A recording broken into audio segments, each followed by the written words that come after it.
দেশের ২৩তম রাষ্ট্রপতি নির্বাচিত হওয়ায় মির্জা ফখরুল ইসলাম আলমগীরের নিজ জেলা ঠাকুরগাঁওয়ের মানুষের মাঝে বিরাজ করছে বাড়তি আনন্দ।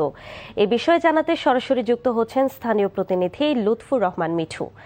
মিঠু, ঠাকুরগাঁওবাসী কি বলছে, তাদের প্রত্যাশা সম্পর্কে আমাদের জানান।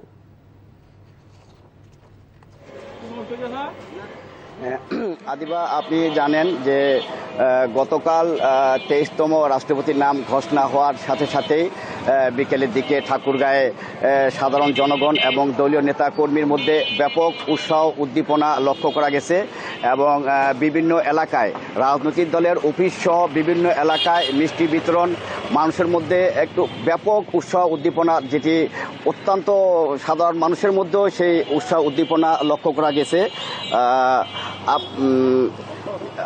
এরপর থেকেই আমরা লক্ষ্য করেছি রাষ্ট্রপতি মির্জা ফখরুল ইসলাম আলমগীর নিজ এলাকায় ঠাকুরগাঁয় আনন্দের জোয়ার বইছে।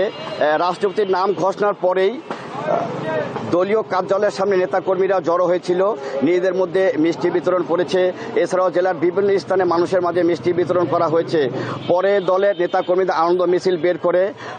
আপনাকে জানিয়ে রাখি, মানুষের কাছে মির্জা আলমগীর শুধু একজন জাতীয় রাজনৈতিক নন, তিনি এই জনপদের সন্তান।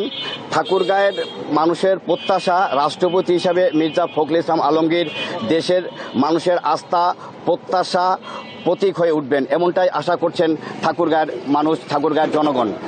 ঠাকুরগাঁও থেকে জানছিলাম নবনির্বাচিত রাষ্ট্রপতিকে নিয়ে মানুষের প্রত্যাশার খবর।